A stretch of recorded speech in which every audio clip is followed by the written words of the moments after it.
All right. Welcome, everyone, to episode 9 of the Kota Capper College Football Central show presented by the Kota Sports Gambling Network. My name is Kyle Comas, and joining me, we have the co-host of the Gabacho Baracho Soccer Podcast and an avid Husker fan. We got Mr. Corey Adair. We got the other co-host of the Gabacho Baracho Soccer Podcast. Been on a little bit of a hiatus, but he's back now, and we're excited to have him back. We got Mr. Thomas Miller. We got the host of the... He's not hosting anything right now, but he used to be the host of the Not Another College Football Podcast, but he's still one of the faces of college football, if I do say so myself. We got Mr. Beast Picks, and joining for his second appearance as a guest panelist, we got the co-host of Gambling Feud with myself, Mr. DJ Luch. Fellas, we're in week 8 of college football. I think we're about halfway through the season now. How are we feeling? How are we doing so far? Absolutely stoked. I don't know about all the rest of the boys, but I think this is the best week of college football we're going to have. Everybody's had this week marked on their calendar, I would say. Well, I know one of us in this panel's definitely had this week marked on their calendar. But no, it's been pretty fun so far this year. I mean, we had some pretty exciting games happen last weekend. A couple games with a lot of points scored, teams separating themselves, some upsets. I mean, it's getting to that point. These are the games that really separate the teams and make the games in November the ones you remember. Yeah, that was a cool saying. Yeah, I mean, that was a cool saying. We should market that. Yeah, excited for this week. Absolutely. Let's do this. Do you have a good time off, Thomas? Yeah, I did. Thank you for giving me that time, and I'm glad to be back. I'm really glad to be back. Thank you. Sabbatical. You were on a sabbatical. He was, yeah. Family time is always more important than this show. I've told those guys that numerous times. So, Well, what? I was just say, how we doing? I'm doing. I lit it up last week, so I'm feeling great, which means I'm going to do terrible this week. And last week I didn't do any research. I was just shooting from the hip, and I went on a streak. I mean, I was hitting them all. I hit Washington, hit Notre Dame. Can't remember the other one. Hit a bunch of other ones. I mean, it was just James Madison -7. Are you kidding me? They shit on him. Eastern Michigan. I put a parlay together, 50% boost on DraftKings. It was a hell of a Saturday, and then I blew most of it on Sunday. But shout out Bryce Harper yesterday, hitting a home run again, boosted play, and he hit it. So yeah, I've been on fire, up. I don't even know, over 10 units the last 2 weeks. So I've been feeling myself a little bit. People forget that DJ at one point went 17-0. People forget that. That's facts. That's facts. People Not the real ones. We don't forget, man. DJ, when DJ gets hot, is like Steph Curry in the fourth quarter, like just 3 after 3. Yep. And if you're the guy that's going to say, I'm not going to tail DJ this week, and you're just watching play after play hit, you got to just be having an absolute nightmare. Not the guy to fade, because if he gets hot, you're not going to do well. That was amazing. I might have to clip that for myself later, just to listen to it. Wake up every morning and just play the positive vibes audio. Here we go. You're gonna pin it to his Twitter now. Yeah. Special shout out to DJ's mustache that he's growing too. You guys like that? Yeah, popping I love the muzzy. I literally just shaved the beard today. I was getting real lazy with it because I just didn't want to shave because it's just annoying. But yeah, I decided to ride with the mustache. I had aviators on this morning, and I was rocking the Super Troopers look. I'll have to send you guys a pic tomorrow. Okay. Because it looks fire. I belong in the movie, but the remake sucks, so don't even get me started on that. Should get introduced as like Farva's, nephew or some shit. That's good. All right, gentlemen. So we got a great show ahead, but let's start as always with the trivia question of the week. I asked this again to 6 panelists or 6 other people at the network. 2 of them got it right. So again, take that for what you will. So this one was kind of inspired by something that happened this week. So, a lot of people look at the Caleb Williams game. We were talking about that before the show, before we started clicking record, how terrible he did. And there's some people speculating maybe he lost his Heisman front runnership. Again, that's a debate for later on in the show, but it got me thinking about it. So since the year 2010, the following QBs have won the Heisman. I'm going to give them to you because that's the nice guy that I am. So one of these players is correct. Since the year 2010, The QBs that have won the Heisman have been Caleb Williams, Bryce Young, Joe Burrow, Kyler Murray, Baker Mayfield, Lamar Jackson, Marcus Mariota, Jameis Winston, Johnny Manziel, Robert Griffin III, Cam Newton. So a lot of QBs have won since 2010, but one of those QBs is correct for this question. Of those QBs, the year they won the Heisman, who had the most interceptions? So that's the trivia question to think about. Of the QBs that have won the Heisman since 2010, who had the most interceptions the year they won it? I'll give you time to think about it really quick while I do our ad read. It's not cheating for me just to pull up the list, but without the stats, so I can look at the names, right? I quite literally that's just cheating. gave you the list. You think I That's have that cheating. type of memory? If you I'll looked give up it to you. I'll Heisman give it to you winners, I don't again. think it would Come have on this. now, You're Corey. cheating. I'm I think just even saying. Wikipedia it, I don't think it would have it on there. You It are won't. It Yeah, won't. it wouldn't. It's you could easily look it up with no stats. They just have the list of winners. You're better. But I'm than not. me. I'm not Come the on. czar. Kyle's the czar. I ain't looking up shit. I know. That's why I'm asking I information. could look it up. I'm still getting it wrong. Don't look it up. I did My get the vote Michael is Crabtree don't look it question up. right last week, though. In case anyone was wondering, You did get Michael Crabtree. I got it right, guys. I trust that nobody in this panel would go low enough to cheat for a trivia question. I trust that. I won't. There's no So reason to. Well, If we you don't want to have look soup up a on the list without panels. the stats, I'm fine with that. But I will give the list one more time whenever I read off the question. So, anyways, ad read. The Kota Capra College Football Central Show is sponsored by Better Edge. Better Edge is a social betting marketplace that is legal in 45 different states, and it operates like a marketplace. How does that work? For example, let's use the Penn State-Ohio State game being played this weekend. One person on the platform likes Penn State money line, places $10 on that line. Another person on the platform likes Ohio State money line. They place $10 on that line. Boom, you now got an order because there's one person on one side, one person on the other. It operates like an exchange. That's what makes it legal because most sportsbook is sportsbook to person. This is person to person and operates like an exchange. That's legal in 45 different states. A lot of lines you'll see on various sports books. You might have spreads, money lines, over-unders, really, really juiced. On Better Edge, it's minus 100, plus 100. I saw today they had a hockey game. Most lines were minus 205. You can get that at minus 185 on Better Edge. You get such better lines on the platform. And one thing that makes it different from other platforms, you don't like a spread or a line, you can create your own line. And if someone is on the opposite side of you for that line's good now. Now you have an exchange, that line's good. They have several different competitions. They have Battle Royale, Survivor, Chaser, anything like a DraftKings that they have that, makes things competitive for the users. We love that.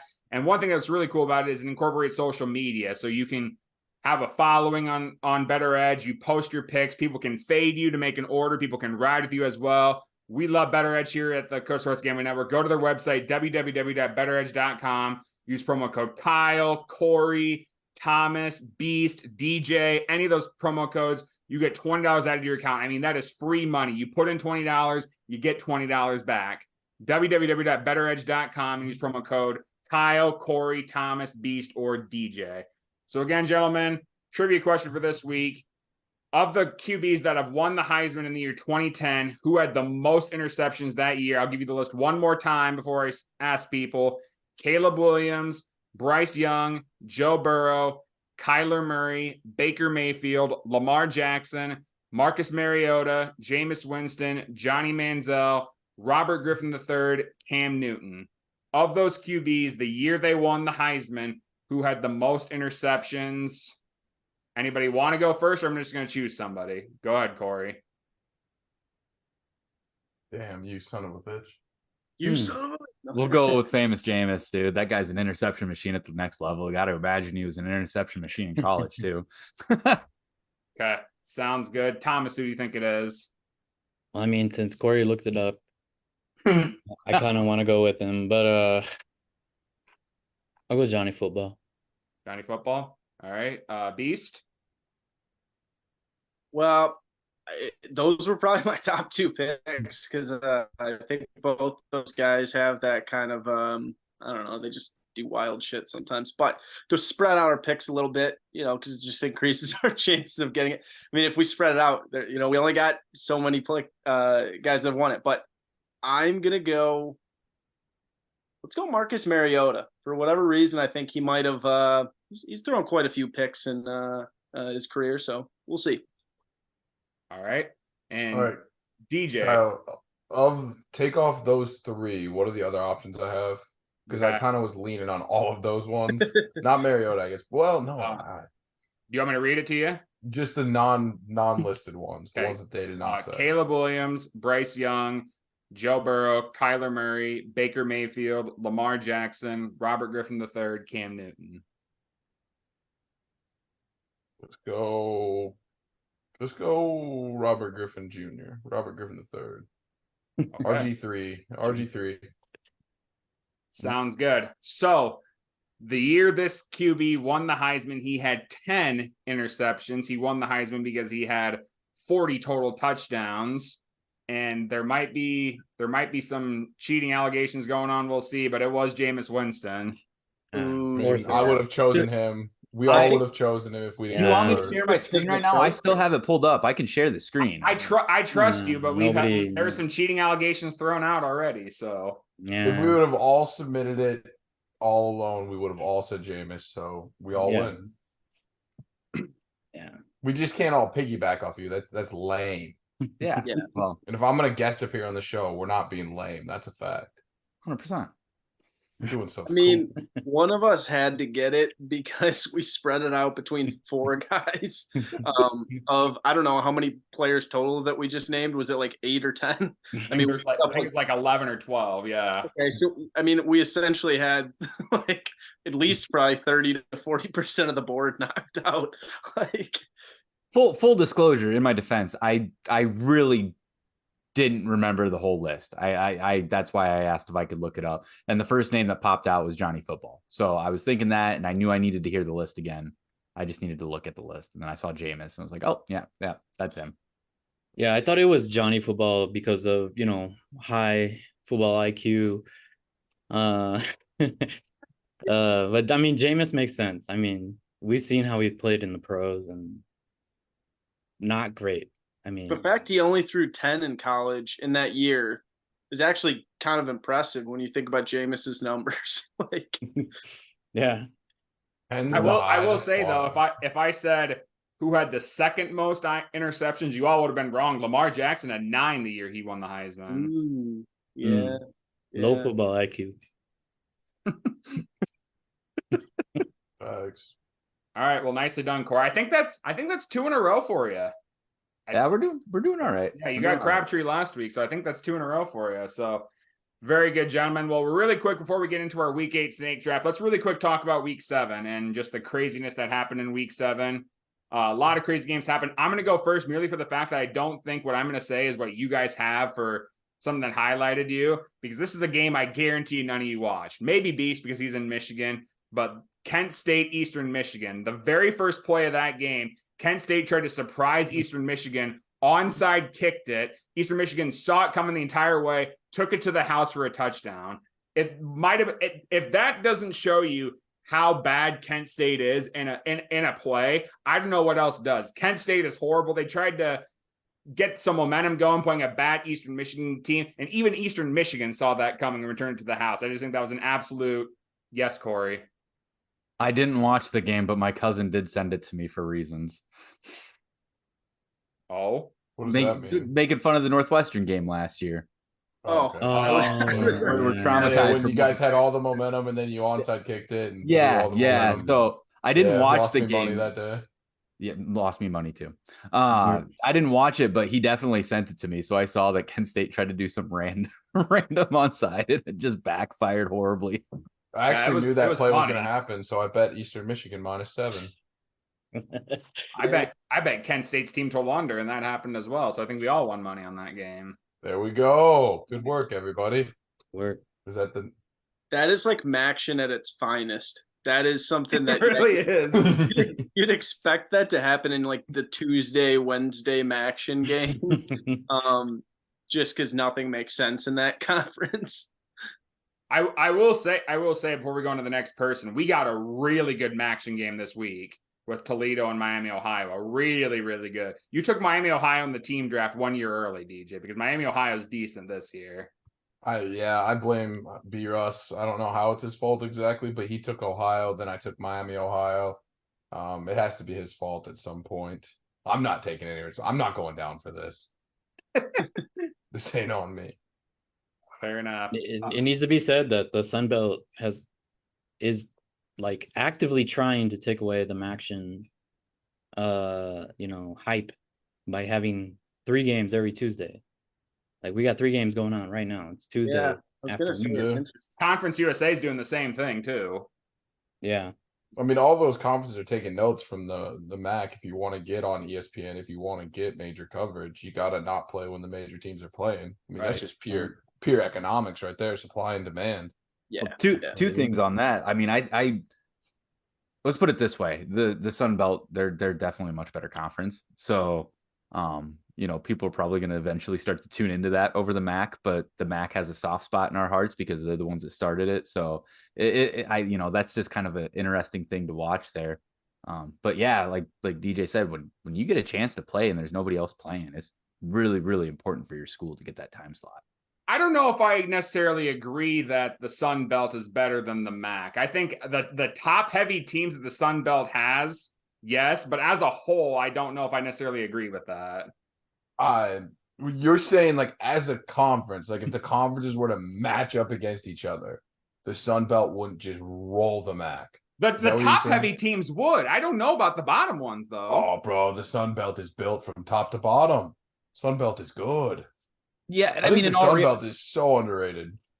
Massively underrated. And that bottom half of that But- MAC is just Garbage. It's a shit show, dude. Like, let's just be real. Like Beast was saying, there's reasons why we enjoy watching it, and it's because of that bottom half of the conference, because you just don't know what's going to happen, and it's going to be the dumbest thing you've ever seen. Yeah. I don't know. I think the Sun Belt is like the great value SEC when it comes to the Group of 5 conferences, and compliment, not an insult. Yeah, I agree. Like they're picking up dudes from like good football states, and like the MAC is picking up guys from like the Midwest, Indiana and shit. You know what I mean? Don't be I mean, knocking guy on was a Yeah, Rocky Lombardi, Curtis Rourke. yeah, but I mean, yeah. I think the Sun Belt would, if there was like a Sun Belt MAC challenge like they do in basketball with like the Big Ten, and yeah. it would That'd just be be kinda like sick. domination. Yeah. Well, the thing with the action too, I would assume the same thing's going to happen with Conference USA or Sun Belt if they start doing these weekday games. I wish there was a stat out there to find out like how much of your viewers are just betting on the game or have some incentive behind it.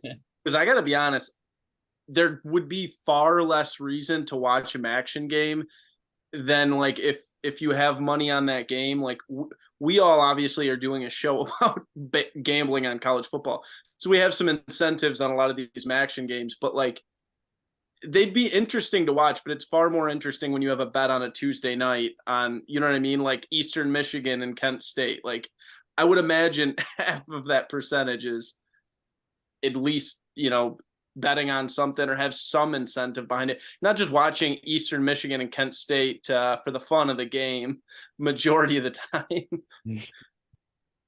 I wasn't laughing at you, Beast. I was laughing at Thomas and all the filters he was doing during that whole thing. Oh yeah, that was good. Oh, he's making a great point. I mean, right now I have on my computer Jacksonville State and Western Kentucky. Like, if this game was at 2:30 on a Saturday, like no way it's on my radar.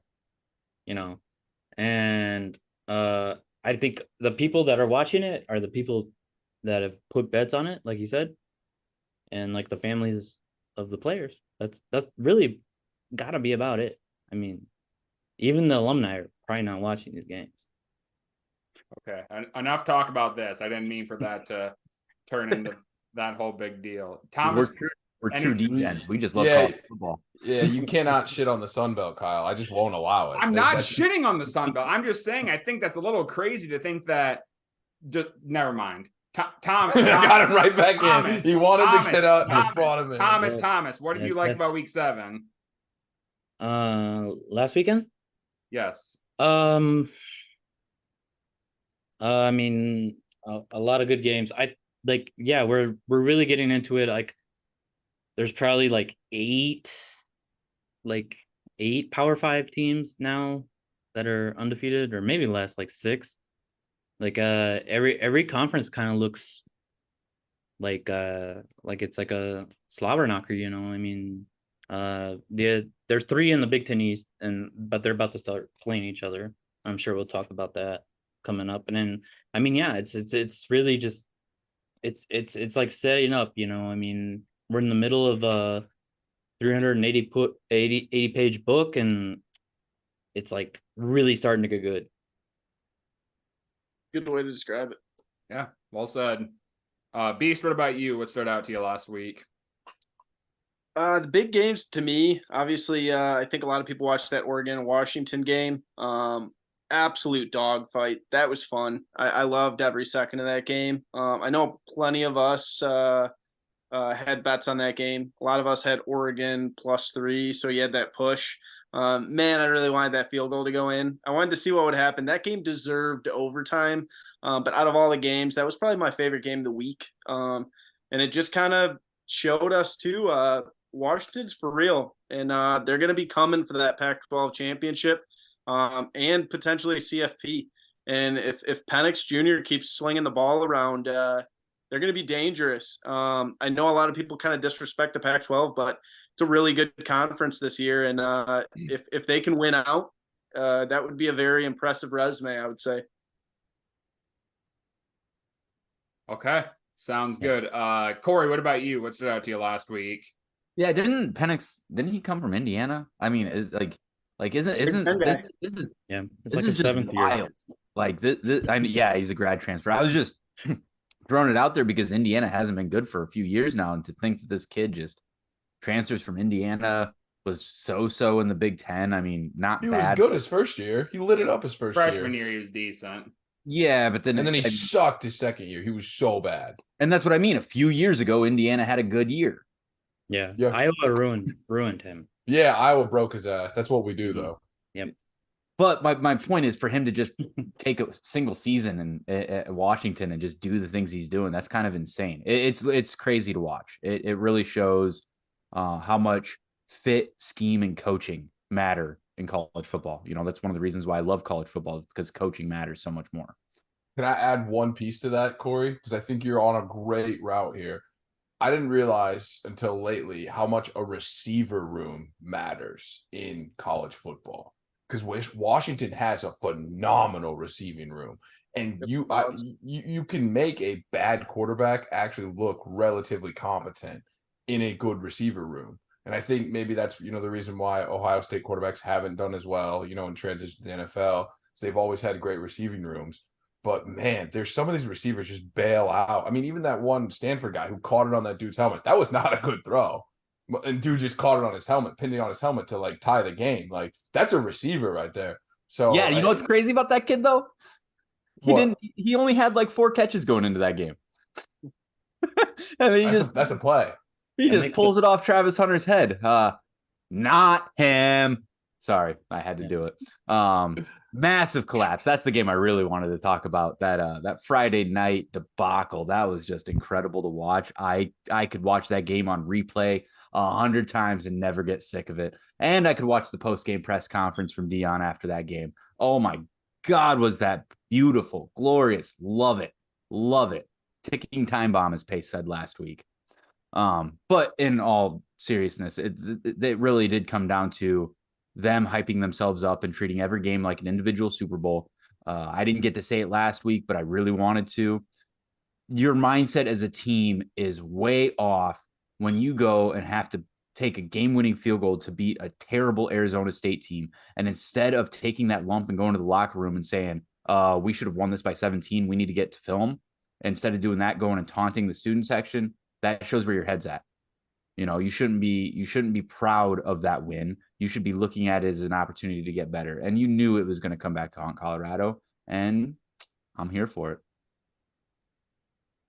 You got to give Dion credit as a marketer. Like, what he's done to market that team is phenomenal. But then there's a difference between marketing and playing football, and that's where obviously he And long term, dude, I fully expect him to have. I mean, I don't know how much long term he's going to be there because I kind of anticipate him leaving once his sons graduate. I think that's all he's in it for, is coaching his sons, to be perfectly honest. But that ability to create that brand and get those celebrities, the NIL money's through the roof. He's going to get the cream of the crop recruits so that the results might be better than what they end up being this year. But I don't think it ever reaches the pinnacle, and it's going to be because of that mindset. See, and this might be another step here, but I think the problem is he's a skill positions type of guy. Skill positions want to play for him. How many offensive linemen are like, I want to play for Dion? Like, no, you want to go to a school that's going to make you a better offensive lineman. Dion has no reputation for doing that. Whereas like skill positions, dude, if I was a corner receiver, Alabama, Nick Saban's old white ass, or I could go play with fucking Deion Sanders, bro. Like, come on. That's easy. Everyone's going to Deion there. But skill positions don't win you games. The battle at the trenches does. And that's why they're not as good as everyone, the hype. Yeah, I think like SNL, I know a lot of people don't watch SNL anymore, but I mean, SNL did an entire like a portion of their skit, like an entire skit of one of the dudes being Dion. I mean, like that honestly has to really, really help recruiting, especially with skill guys like you guys are saying. Like, that was Keenan Thompson that did that. You're right. Yeah, that was funny. I watched that skit. That was good. It was hilarious. Yeah, I mean, there's no other college teams that are getting that kind of hype, and he is doing all right. I mean, I have no idea how you blow a 29-point lead at halftime, but like they did it. And they're not very good. They're just not. I went to bed thinking the game was over. Yeah. And then I woke up, found out Stanford won. Yeah, most people did. I'm so mad at myself. I was awake for the comeback, and they were down 3, and I passed out. Oh, I'm so mad at myself. That's tough. I'm disappointed. Yeah, dude, it was like 1 a.m. Too much It booze. was very late. It was very late. DJ, wrap it up for us. What I can already tell what yours is probably going to be, but what's really stood out to you last week? It's Notre Dame. And if it's one thing I love about college football is you can spot a rat line from a mile away. The question is it actually a rat line? Because sometimes it doesn't end up being a rat line and you look like an idiot. So when I bet Notre Dame -2, I knew there was a good chance Notre Dame just gets waxed. And I'm like, why would I bet on Notre Dame? Like, what idiot would bet on a team that just lost to Louisville is how the proper person says it. But I knew it was a rat line. And sometimes it's, you know what I say this about the rat line. Sometimes you got to know when to take the cheese and you got to know when to stay away from the cheese. And this one, I went and I took all the cheese. Notre Dame slapped the shit out of them. Still don't know what to think about Notre Dame. I think their offense and defense both just, I don't know. It was a weird game. I think they were overlooked Louisville maybe, which is why the line was kind of weird. And then leading into this week with USC being a -7-point favorite, another kind of weird line. Vegas always knows though, and Vegas always wins. So, but that game was insane. I mean, no one saw that coming. I don't think anyone thought Notre Dame was going to blow the doors off of them. And like you guys mentioned previously, that Caleb Williams is going to look terrible. But I remember great quarterbacks, you know, they can't always be perfect. So that shit does happen. Some games just don't go your way. Tough environment. But yeah, it was an amazing game. It was an amazing Saturday slate. I mean, so many upsets, so many great games, so many ranked matchups. Like you guys mentioned, we're in the heat of it.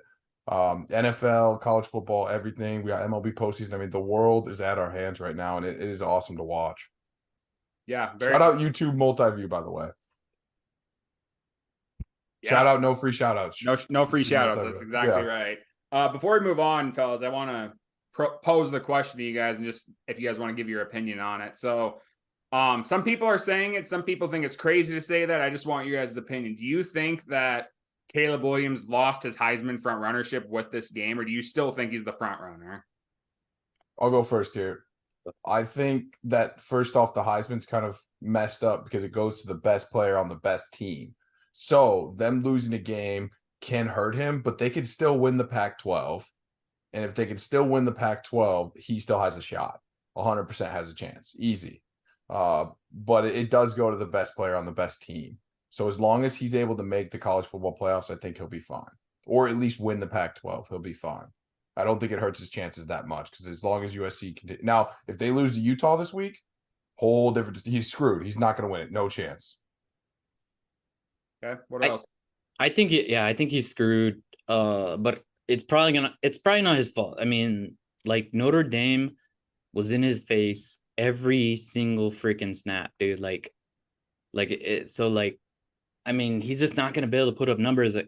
Utah's a really, really good defense too. They might be better than Notre Dame on defense, and like, you just can't put up numbers when like you have. I mean, he was doing really impressive shit, like when he would like scramble around. Like I think the announcers even said he looked like Barry Sanders like at quarterback, but like, and which is true.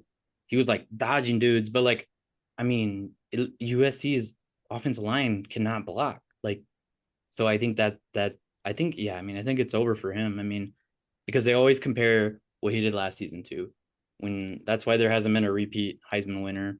And like, I think it's just over for him. Sadly. Okay. That's fair. Beast, Corey, you guys have anything to add on that? I would say right now, go ahead, Corey. Yeah. I was just gonna say, definitely knocked him down a peg. I mean, I think if you're voting, if you're a voter, you probably aren't looking at last year's stats, right? You're probably looking at somebody like Penix or maybe McCarthy even being ahead of him right now. After that bad of a performance, I don't know why you'd have him as your front runner anymore. Honestly, like, yeah, do I think he's the number one draft pick? Yeah. Do I think he's probably the best quarterback in college football? Yeah.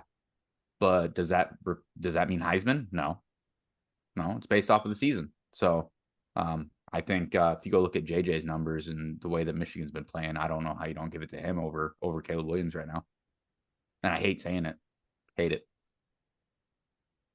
Beast, do you have anything you want to say? The only other guy I can think of, and it wouldn't really fit that category of like best team, but Jaden Daniels is putting up one hell Big of numbers. season. Mm-hmm. I just looked it up, so like don't think I just know this stuff off the top of my head. I'm not that smart, but not only is he at 22 passing touchdowns to 3 picks, but he's already got 515 rushing yards on the season. I mean, we're just entering week 7 right now. You know what I mean? Like we are, or what is it, week 7 or week 8? I mean, we're not even close to the end of the season. He could realistically get really close to that 1,000-yard mark if he has a couple, more big games here. If he pops off like 150-yard performance or something one of these weeks, he could really at the end of the season have some outstanding numbers. But will it be good enough to kind of oversee the fact that LSU they're going to be good? Don't get me wrong, LSU hasn't been bad, but they're not going to probably be a college football playoff team, and it feels like that's part of this whole thing right now. It's, well, you kind of got to be at least a top 5. And is LSU going to fall in that top 5? I don't know. I don't even know if they would be a New Year's 6 game. Maybe they will. I hope, but we'll see. But he's been fun to watch. So if anybody hasn't watched him this year, make sure to tune in. They're one of the best teams from a watchability standpoint, I would say. Yeah, absolutely. No, well said, gentlemen. I'm going to digress my opinion because I'm still holding a Jordan Travis Heisman winning ticket, and I'm still trying to hold on to hope that that's going to cash. So I'm going to digress my opinion on this whole matter. So did I pick Michael Penix to win the Heisman? Okay. He's looking good, man. There's only one person in this panel that picks someone that's not going to win the Heisman just right off the bat. So who did they choose? I'm holding on hope. Beast chose Cade Klubnik. Yeah, not great. Not great. We went with the potential and not the actual playing good. Yeah, Corey chose Hartman, Thomas chose Penix, I chose Jordan Travis, and Action chose Caleb Williams. I would say, yeah, you and Thomas are looking good right now. Yeah. But all right, gentlemen. Well, hey, that was good talk. Let's dive into the week 8 snake draft. So as we do every single week, we're going to do a 5-round snake draft. We have 5 panelists. We're giving you 25 different picks. We love that. Everybody in the panel, if you're just watching for the first time, everybody must have a full game spread, a full game over-under, which, by the way, on Better Edge is always -100, +100. That's why we love Better Edge. and a money line, a team total, and a first half play. First half can be spread, money line, or over under in the first half. You can have any of those. Really quick standings last week. Our guest picker last week, Pace, finished with a 3-2 plus 17.44 unit play day. However, it should be noted that he did take Stanford money line in the second round, which is worth 4 units. So we got 12 units right off the bat with that. So shout out to Pace with that. I finished second with a 4-1 plus 2.65 unit day. Corey finished third with a 2-3 minus 3.09 unit day. Action finished fourth with a 2-3 minus 7.39 unit day. And Beast finished fifth with a 1-4 minus 9.27 unit day. But don't let that fool you, because overall on the year, every single panelist, we're 87, 72, and 1, hitting at a 55% clip, and we're plus 11.9 units on the year. So still very, very profitable if you're tailing our plays through the year. Again, as we always do, just one more note too. Every round is worth a higher number of units. So the first round is worth 5, second round is worth 4, third is worth 3, fourth is worth 2, fifth is worth 1. As we always do before the show, we did a snake draft to decide the order. Thomas will be going first to his dismay. He did not want first, but he will be going first. DJ will be going second. I will be going third. Beast will be going fourth. Corey will have back-to-back, so he'll end round 1, start round 2, and we'll go all the way down the line. But Thomas, you do have the number 1 pick, whether you like it or not. It doesn't sound like anybody wanted to trade with you. Where are you going number 1? I'll trade. He can go last. I'll go first. Go ahead. All right. Trading all your picks? Yeah, all of them. Okay. Can you handle that? Yeah, can you? No, not you, Kyle. I mean, yeah, I can handle Kyle's that. tracking. Yeah. I literally cross out Thomas's name and put Corey, and cross out Corey's name and put Thomas. It's not. Let's do it. Okay. Corey clap back so quick. Can you? Go ahead. All right, I want nothing with this first pick. Oh, dude, I got it. I got this. Corey, you got the number 1 pick after the trade. You're up. All right, we are going to, dude. This might get a whale play in the contest. I'm not even joking. We're gonna go Illinois team total under 20.5. Okay. That's a lot. 20 and a half. half? No, sorry. Did I read that? Yeah. How? Yeah. Isn't the over under 42? 42. Yeah. It's a 2.5 point spread.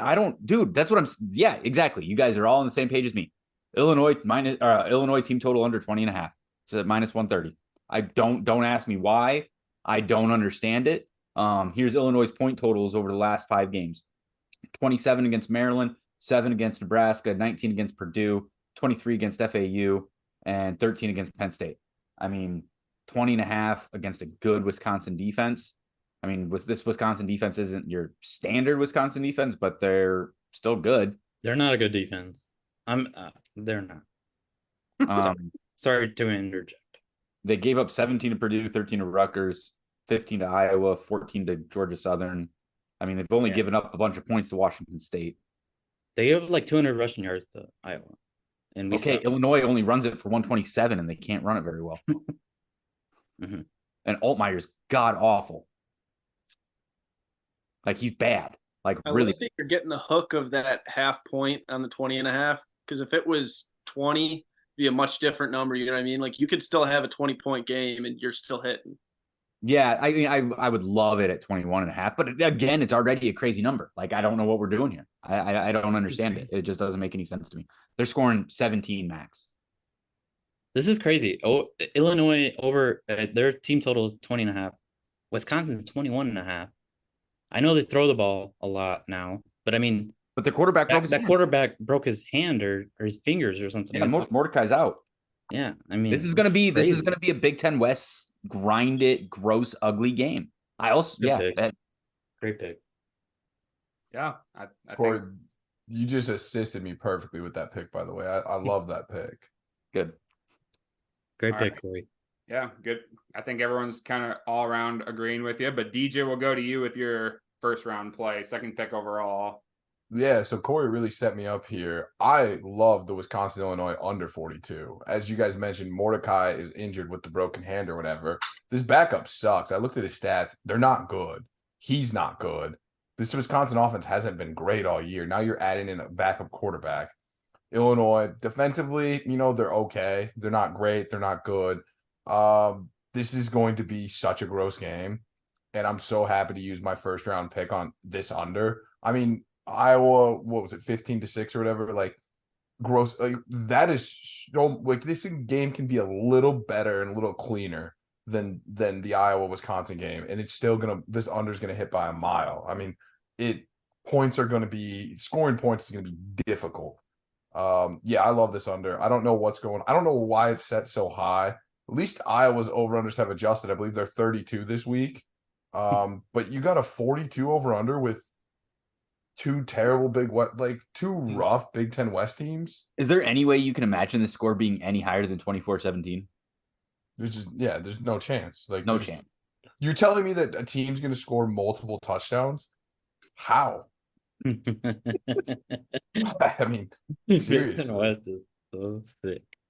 Yeah, so I love the under, and then I was debating whether to go with second or first pick, and then Corey came out swinging with Illinois, and I was like, "Yep, Corey's on to something. Let's ride. We're going with the under ourselves." So I bumped it. It was a flex play. It's going to 1 now. Yeah, I think it smashes. Okay. Jim? Yeah, don't got much more to add than that. That sounds good. So I'm gonna since I'm up now, I'm gonna go in the weeds again, but I'm also gonna take an under in Illinois, but it's not that under. I'm taking Eastern Michigan, Northern Illinois under 45.5. This is a classic game of strength on strength here. Northern Illinois' offense is decent this year. They're averaging about 27 points per game. Eastern Michigan's defense is very, very solid, though. They're only allowing 18 points per game. That's strength on strength right there. On the opposite end, Northern Illinois' defense is solid, and Eastern Michigan's offense sucks. So I think this is a classic game of strength on strength. Going to be a low-scoring MAC game. Shout out to my man Rocky Lombardi. I think he's going to have a great game, but I don't think they're going to score a lot of points. Northern Illinois, Eastern Michigan, under 45.5 is going to be my play. Man, we're getting some ugly totals to start. Ugly. Dude, the uglier the better. Hey, you have somebody on this panel that bet Indiana team total over 5.5 last week, and it hit on the very first Absolutely the grossest pick of all time, but worked out for you. Love it. Okay. And then they didn't score the rest of the game. Didn't need close. The best part is they're either going to score on the first play or they're going to get a garbage time touchdown against the third stringers. Whichever way. That's wild. All right. Well, that sounds good. Beast, we'll go to you with your first round pick. I thought about keeping the trend of these ugly unders going, but I'm going to go with a different play, a little more exciting play for the people out there that have been waiting for it. We're going to take USC -5 at home versus Utah this week.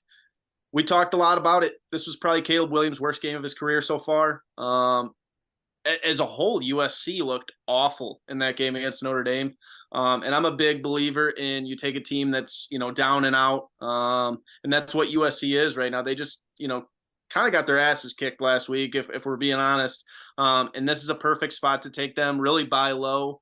I think Utah, this whole mess with Cam Rising of, is he going to come back? Is he not? I don't think he's going to play this year. At this point, you might as well redshirt him. Frankly, that's what you really kind of got to start thinking about with Utah. But besides that, I just think that you look at USC, yes, they lost last week and they kind of got embarrassed, but their hopes for the Pac-12 title is still well alive. And they got to come out this week and really get things back on track. And you're getting -5 against a team that I just don't think can kind of keep up with USC right now. I think Caleb Williams silences the doubters, puts himself right back up there in that front of that Heisman race. Big time game coming from him, if you ask me. He can hear the noise. He can hear all the guys on podcasts from the Kota Cappers, College Football Central, talking their smack. He hears it. He's going to come out this week, and he's going to show out. USC -5. I absolutely love that play. I also think, did you guys see that Notre Dame kid that ran up to Caleb Williams and say, "What's on your nails now?" What's on your nails? I think Caleb Williams is going to have a big game after that, too. Yep. That line is not saying you're wrong. That line is just terrifying to me because it doesn't make any sense. It makes no sense. I mean, we talk Yeah. about the Kyle Whittingham disrespect on this podcast a lot. This is I have something from that game written down, and I still have to stay away. I don't understand. But like you said, Beast, the status of Rising being unknown almost makes this game tough to bet. But I think even if Rising does play, like he hasn't played all season, we can't imagine him to come out right off the bat and Yeah, no, line it You up can't USC. start him against USC. That's insane. Like, Yeah, I that mean, takes some real balls. like B said, he may not come back at all.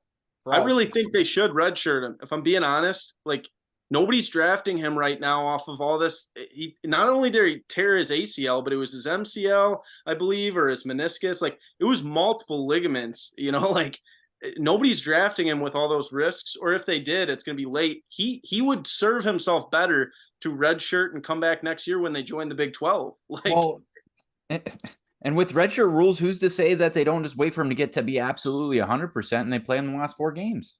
Yeah, you're spot on. So maybe you do wait it out, but yeah, there's no point in my opinion. But DJ, in a way, they might want to start him against USC because USC's defense is trash. It is. I think that's where that number kind of comes in. I mean, Utah's only lost 1 game this year. I think there's still some respect for Utah, I think, in that fact. Or else I think that it would be a much larger spread. But I don't know. We'll see. I think this is a good buy low spot on USC. I think that's why that number is where it's at. All right. Sounds good. So after a trade, Thomas, you are now up and you now have back-to-back. We'll start with your first round play worth 5 units. Okay. All right. Game of the week. Penn State at Ohio State. Remind me of the rules. The first half thing we can do spreads and totals. Mm-hmm. Yep. Okay. So I'm going Penn State first half plus 1.5. Ooh, okay. I really actually think Penn State is the far better team. Ohio State has not shown anything this year. Penn State, aside from Michigan, has probably been the most impressive team in the Big Ten. Michigan's just killing everybody. Penn State, too, they don't really mess around with people. And I definitely think going into halftime, they're not going to be down like more than 1, hopefully. And so, yeah, that's going to be my first round pick. What kind of line do you got that at, Thomas? 1.5. Yeah, but Hold on. You can look at it later and get back to me too. Minus 110. Okay, perfect. Yeah, I was told we weren't supposed to do that. No, for full game. For full game. Okay. Sorry. There's no first half or team totals on Better Edge. Okay. I was joking around. And then I'll go that one, and then I'm going to take Pittsburgh money line. That's one of our bets, right? Money line. Mm-hmm. Pittsburgh money line minus 105. They are at Wake Forest. They just beat Louisville by like 17 or 20 or something like that. Like, I think Patton Arduzzi? That his name? Yeah, Patton Arduzzi, you're right. Patton Arduzzi. I think he's got him playing good. Again. And I really like. I'll take the Pittsburgh money line. They're only 1 point dogs, I think, at this point, and money line's minus 105. So I like that. Yeah, I think that could. That's a disgusting ACC game too. Pitt and Wake Forest. Oh my lord. Yeah, nobody will watch it. I mean, except for me, I'll be watching. True sicko right there. Thomas has multiple TVs. He's going to put it on the big screen is what he's going to do. Yeah, that one's going on the big screen. For sure. All right.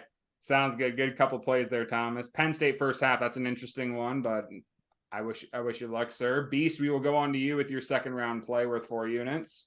Hold on. I mean, do you have an opposing opinion? No, Like, no, I you wanna don't. throw I a just challenge? didn't know. I don't. I have no. I Okay. have no play on that game. I Okay. it's just interesting is all. Okay. Go ahead, Beast. All right. Well, this was gonna be my one addition to our ugly, ugly unders, and that is gonna be Minnesota at Iowa under 32.5.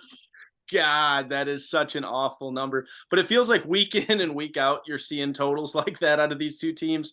Um, like I've said in past weeks, this is one of those games that you look at, it just makes you want to vomit. I mean, it's like it's one of the most disgusting totals. But if you're a big defense guy, Iowa obviously really solid this year, number 8 in scoring defense. Minnesota's number 60 in the country, but factor in that they just had a 52 piece, I believe it was, that Michigan hung on them. You take that game out, that Michigan game, and Minnesota's right up there with, you know, some of those top teams as well as far as scoring defense goes. But the big thing is the scoring offenses. Both teams number 101 and number 103 in scoring offense in the country. These teams are horrible on offense, and I think that is exactly what's going to happen this Saturday. Just a very, very ugly performance all around, I believe, coming out of these two teams. I'm proud of you having the gumption to take it because those lines have been so low for multiple weeks now that I'm so scared to touch them. So I'm proud of you. They have to hit at some point, right? Right. That's my thought too. Is at some point the over has to hit. Yeah, I think last year they set the record, these two teams. The total was 31.5, 32 now. Under. I'll say a stat that I heard. Like the worst passing teams in the country. Number 1 is Air Force. Number 2 is Navy. Number 3 is Iowa. Guess who's number 4? Worst passing team? Gotta be Minnesota. Nebraska. Oh, okay. Minnesota. Nebraska. I don't know how somebody's worse than us. It's Minnesota. Like I really don't see the going over like 23. I love this pick for me. 32.5. We're reaching like Army Navy over unders on. Essentially, I mean, it really is. I have to imagine too. I don't know if we have a weather person in the chat that's really been watching it. I have not, but maybe you got some weather coming into Iowa this weekend as well. I don't know. You guys are a little more boots on the ground for that. Well, me, Thomas, and Corey are on the western side of Iowa. Iowa City's about as east as you can go. Okay. It's gonna be 60s ish. DJ's Yeah, closer 40s to to 60s. Iowa City than we are. Yeah, I'm in I got you. central It's Iowa. gonna be 65 and mostly sunny with 15-mile-an-hour winds. So typical October day in the great state of Iowa. Doesn't matter. Doesn't matter. This is a great. Really this is a great pick by Beast. Yes. Absolutely. Yeah, it can be like 75, no win, and this hunter's still gonna. They just cannot move the football. All right. Good luck to you, Beast. We'll see. We'll see what happens. I'm up now. I'm going to go with a spread, and we got a Service Academy game this weekend against 2 Service Academy teams, and I'm taking the favorite by double digits. I'm taking Air Force -10 against Navy this weekend. Up until last week, Air Force has won every single game they played in by double digits. You know, they're rolling so far, and I know what you're thinking. You know, Service Academy against Service Academy, they're not going to win by double digits. Here's the thing. Navy sucks this year. Navy is super, super bad. I know they have a couple wins against Charlotte, North Texas, and an FCS team. Whoop-de-doo. Look at those other games they played. They are terrible. And low reverse line movement here, my dear cousin DJ showed me this. 72% of the public is betting on Navy, but the line's shifted a half point in Air Force's favor. So not much reverse line movement, but there is reverse line movement there. Air Force -10 is going to be my second round play. I like that. I like it too. They just got their quarterback too, so yeah, they'll be good because they were without that Larry cat, but he's back now. Yep. Okay. Sounds good. DJ, we'll go to you with your second round play. I had one, but then I think I'm going to use that for my lock of the week. and I don't know what the rules are on You locks can of the use week. both. Well, just why would you not use your first pick as your lock of the week? Then it just doesn't make sense. Dude, So I that's can't. If you lose, then you lose twice. I do it every week, DJ. Okay. Well, I'm gonna get wild here. I'm gonna go another gross game. I'm going team total Northwestern under 13.5. Hey, it's okay. It's okay. I already took the Illinois team total. We're good. Love it. Yeah, I mean, come on, guys. Like 13.5. It's one of those numbers where you see it and you're like, oh, they can score 2 touchdowns. They might be able to score a touchdown and 2 field goals, which is 13. So yeah, I'll take 13.5 under all day long. Odds on that -115, Kyle. I don't know if you need that. I do. I mean, Nebraska's defense is legit, relative, and Northwestern offense is just come on. I mean, it's a Big Ten West team, and they're garbage. This seems like one of those games where Nebraska wins, maybe doesn't cover. It has the makings of a gross game, but the reason why I can't bet the game over under is I think there's a chance Nebraska runs away with it. You know, there's still got to be some hard feelings over the game in Ireland. I think that still weighs a little heavy on Nebraska, and they might want to take it to these guys and beat the shit out of them. In that circumstance, I don't want the game under. I want to know the team that's not going to score, which is Northwestern. I want their under because I don't think Nebraska is going to give up many points. I have it written down, and the only reason it wasn't my first round play is because Illinois was at 20.5. Fair. Yeah, I don't want to double up going Wisconsin and then Illinois, so I just spaced it out. But I would have done Illinois. I should have. Yeah, that's a great. I mean, both. We just have phenomenal cards right now, Corey. Oh yeah, we're gonna sweep the board. I feel it. I Yes, feel like we're all going to sweep the board. I like everyone's pick so far. yes, right on. You know what? Thomas and Beast, I like your cards a little more than theirs because they wanted to single us out. I like your guys' cards a little more, I think. Yeah. I was gonna say, who Thank cares you. about those guys? Listen, if you want a guy that could turn $100 into 20, I'm your guy. I just got that one. I can lose you. I can lose you $80 so fast. But one of those parlays has a chance of hitting, I promise. Can't lose. All You right, can't lose parlay. Corey, you have back-to-back. We'll start with your second round play worth 4 units. It's actually funny, DJ, that you said that because I told my dad we could, if he took out $20, we could go with the Hard Rock and doubled it, and we doubled it on Stanford, and then I put in a parlay with the extra $8 that he made, and I lost every leg of the parlay, every single one of them.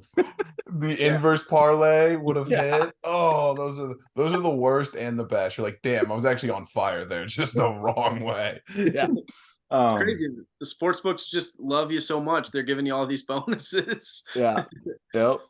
Bro, But they're ridiculous. Like DraftKings is insane with the bonuses. They had Eckler and Pollard to rush for 100 total combined yards. Didn't even come close to hitting. Just I certified played loser. that shit. I played. Yeah, I play them every time because the second you don't play them, they hit every time. Yeah. I've tracked it. If you don't play it, they hit. So I lose 5 in a row to win 1, and then I'm down 3 units. But it's like I got that 1 win. I got the books. That's what the Bryce Harper home run. Shout out Bryce Harper, 31. all right, so I'm gonna do what DJ did in the first round. I'm gonna follow DJ's lead on this, and I'm actually going to be making a first half play, and I'm gonna take the first half under in the Nebraska Northwestern game at 20.5. Great call. Just Nebraska's notoriously terrible on offense in the first half. They try to run it, and teams are geared up for it, and they usually can run it a little bit better in the fourth quarter. Northwestern's offense just sucks. Nebraska's defense is going to come fire it up. I don't know if any of you have seen any of the Matt Rule pregame speeches that have been coming out on video over the last few weeks, but this man is just awesome. If we die, we die, baby. First half under 20.5. Line on that. Minus 150. No, minus 112. Okay, that's pretty on brand for you to take a first half under in the Nebraska game. So Yeah, that's why. Nebraska. Well, hey, he took the team total. That's usually my first round play, and I found the Illinois one that I like more, so I got to ride with the first half under still. Fair enough. All right, well, let's get round 3 kicked off. Corey, you start us off. All right, so with that, all right, so I've got a first half. I've got a team total. Let's see. I'm gonna do this. I'm gonna do this. It's so gross. It's so gross. You guys are gonna like this. I still got to take a full game over under, right? Yep. We're gonna go Army West Point at LSU over 57.5. Ooh. Wow. Because when I look at it, I want to play the under. I want to. And every time I play an Army under, what happens? It smashes the over, and it's not even fucking close. Like, I'm talking like 3 to 4 touchdowns over. So my gut was to play the under, but it's LSU, and we've got this thing that we've been doing where we play LSU overs. They haven't failed us yet. Last week smashed as well, so let's do it again. Doesn't matter the opponent. Okay. Yeah, I mean they lost 19-0 to Army did 19-0 to Liberty. Like I don't know, somebody like that. I think you're right, Thomas. Yeah, I mean, so what you're hoping for is LSU scores 58 points. Basically. I mean, they can The they can spread's score 30. 48. They can score 48 and get 10. It's okay. How are they gonna give up 10 if they? I mean, Have you seen LSU's We'll see. defense? I've watched LSU's defense. Yeah, Throw the flag. They're Throw very the bad. flag. Throw the They're flag. very, very bad. Yeah, you're right. I have no faith in Army. It's just every time I go into a game and I'm like, oh, I'm going to play the under because Army's so overmatched. Army's offense scores like 28, 34 points and it smashes the over. So I'm hoping for 17, 21 off stupid shit, and LSU does LSU things. Fair. If Army just gets talked about 28 Jaden against Daniels. LSU, I don't think they're going to score 28, but as long as they get 17, that's over smashing. All right. Sounds good then. DJ, we'll go to you with your third round play. All right. Once again, I am going to piggyback off my man Corey here because I have down LSU minus 17.5 in the first half. The only way LSU doesn't cover 30 is if the second half they just don't care. And in order to get in that situation, you have to, not dominate the first half.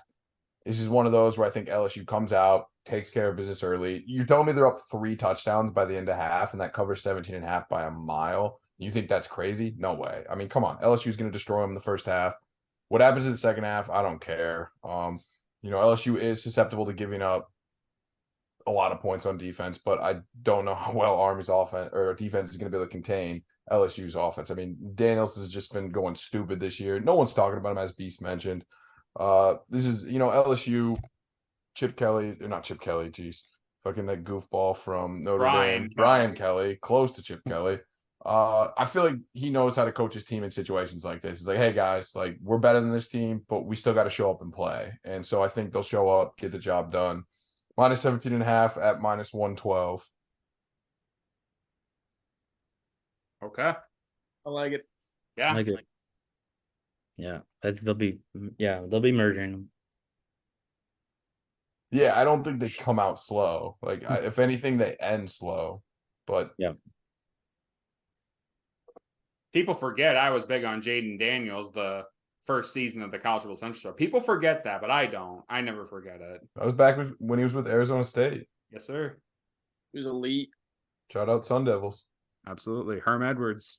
Yeah, yes. All right, gentlemen. So my pick now, I'm going to go back in the MAC, and I'm going to take a money line. We talked about the game earlier about the elite game, and I'm taking Toledo, and I'm taking Toledo money line at a minus 102 against Miami, Ohio. They lost their game of the season to Illinois by 2, but since then they've won 6 straight games, and they're scoring 38.3 points per game during that stretch. They've been really solid on offense. Daquan Finn, their quarterback, has passed for over 1,200 yards and 12 TVs while also rushing for 400 yards. And they have one of the more underrated running backs in college football right now in Penny Boone. He has just shy of 800 yards. He's third in the NCAA in rushing yards. He's been very, very solid. He's been a beast. I know they're playing a Miami, Ohio team that's 6-1, but I think Toledo's the better team. So I'm going to take Toledo money line at a minus 102. That's a really good look. And I think a lot of people don't always tune into action, but that's one that you'll want to turn into, like we said. Yeah. Yeah. Toledo's a great squad. All right. Sounds good. Beast will go to you then with your third round pick.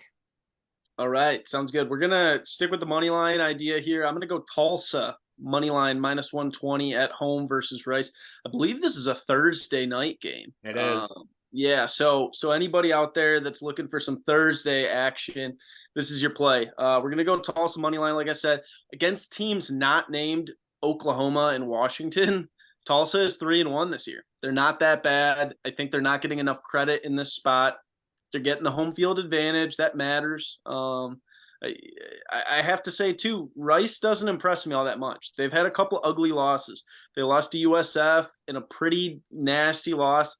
And then last week, we just saw them lose against UConn. They were 10-point favorites in that last game against UConn, and they lost outright. So, to me, Tulsa, while their record might not show it in the full picture, just remember, if they're not playing Oklahoma and Washington, they've been 3-1 this year. I like that home field advantage. Getting them at Tulsa money line is -120 on Better Edge right now. It's a really nice look. Take them, get some Thursday money in your pocket before the weekend, and go spend some money with your girlfriend, your wife. Go ahead, baby, spend some money this weekend. All right, little Thursday night action there from Beast. I love it. All right, sounds good. Thomas, you do have back-to-back here. We'll start with your third round play. Okay. Third round. I'll take East Carolina -7. You bitch. Versus Charlotte. Charlotte fucking sucks ass. Like, I think they lost 14-0 to Navy last week. Yeah, I mean, East Carolina is not good either, but I mean, I definitely think they win by more than a touchdown. So I'll take East Carolina -7. You know, we talk about ugly games. That game is going to suck this weekend. That game is terrible. Yeah, even the TV coverage is going to be terrible. I mean, it's going to be on ESPN Plus probably, and like, just it'll look like a high school game. But so really quick, Thomas, where you go? I took my one of my already categories. I took it already, so I can say this stat. East Carolina's only wins against South Carolina State, who we respect on this podcast. We respect South Carolina State on this podcast. Yes, we fucking do. They're a legit university, and they've earned our respect. And Charlotte's only win is against Gardner-Webb on the year. So both those teams, those are their only wins. But wow, yes, that's a fucking terrible match. Yeah, but we respect South Carolina State at this network and on the show. That's a great win for East Carolina. I mean, South Carolina State is not any. People forget they beat Deion Sanders in Jacksonville State. I'll never forget that. But they did beat them. They did. You never will forget that. That's true. No. That's a great pick, by the way, Thomas. I was going to use that one. It's simple. The Charlotte is really bad, like one of the worst teams. East Carolina at home. You know, they have struggled this season, but they've played a lot of good teams. I think East Carolina cleans them up. I think that's a great pick. Now I have to figure out what I'm going to do because that's not available for me. All right. Thank you. Now you're up with we'll start the fourth round here. Thomas, you'll start off. All fourth round plays are worth 2 units. Great.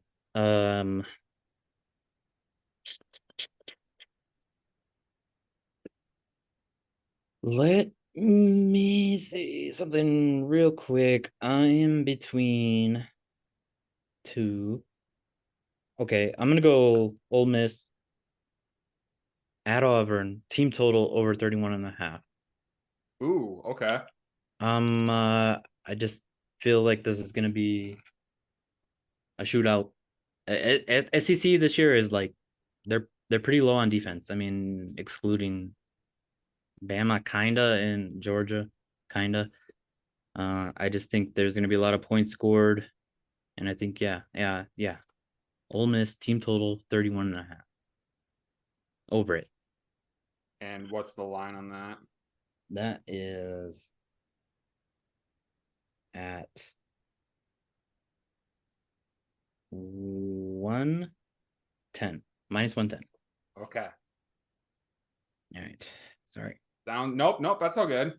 Nope. That's a good play. That's a good play. It could very well be a classic SEC shootout. Mhm. Okay. Sounds good. Beast, we'll go to you with your 4th round pick. All right, this was a play I wanted to take earlier, but I just couldn't because I liked a lot of other plays, and I didn't wear all the Spartans gear to not do it. I gotta do something with MSU here. I'm gonna take their team total over 10.5 points. The line's at -110. I know I'm gonna have to sell some people on this one because Michigan hasn't allowed more than 10 points in a game all year. But let me just stop you guys for a second. Who is the best quarterback that Michigan has faced this year? Probably either Harburg or Gavin Wimsatt for Rutgers. Like, they have not faced any good quarterbacks. So it doesn't matter that Michigan State is starting this young kid here, Caden Hauser, second career start coming out. They looked a lot better last week against Rutgers. Probably the best that offense has looked in weeks. So yes, probably makes some people nervous that they're going to be starting such a young kid. But I'm not afraid, man. They're going to get this game at home under the lights. There's a lot of things that back me up here in the sense that their interim coach, Harlan Barnett, is a D'Antonio guy. D'Antonio is on that sideline. What do they do every time D'Antonio plays Michigan? He pulls out these trick plays, these plays they have not used all year. They like to get funky. They like to get creative. That's going to happen again, if you ask me. They're going to do everything they haven't done this early in the year as far as like fullback, reverse, back to a flea flicker, all kinds of weird shit. I could see them easily going over this 10.5 points and catching some people off guard. I know that it sounds like, wait a minute, like Michigan's defense is just so good. But I really have to remind people, like, Michigan, as good as they've been and as much as they've dominated teams, they really have not faced a competent offense. And it's not saying Michigan State's offense is competent. It's just saying that Michigan State's offense can put up 11 points. So I know that it's probably not going to sell everybody, but a lot of people just have looked at Michigan's record, looked at the box scores, and haven't really looked into what Michigan's actually done and who they've actually played. And that's no disrespect to the Big Ten and this non-conference full of cupcakes, but it's exactly, the truth is. So we don't really know how good Michigan's defense really is at this moment. So 10.5 points, that's super low. I'm going to take it all day. All right, so I'm not throwing the challenge flag. I'm gonna go with the mindset of this. You got to zig when everybody's zagging, right? Mm-hmm. I love that. Listen to this. Fun fact. This is the first time in the AP poll since 1936 that a team has started 7-0 while scoring 30+ points and giving up 10 points or less. It ends this week. I love it. That's it. Is nobody's going to take that because they're going to say nobody scored 10 points all year. It's like, well, who have they played? And that's not like a disrespect to Michigan as like their full resume, because they've scored a ton of points, but we're not talking about their offense. We're talking about their defense. So this whole, well, they haven't allowed 10 points. Like, it's bound to happen one of these weeks. And wouldn't you think it could be against their rival under the lights at their place? A lot of things set up, in my opinion. And that's not necessarily like a super biased thing to think that they could score 11 points against their rival. And I heard Kenneth Walker's going to be in the house.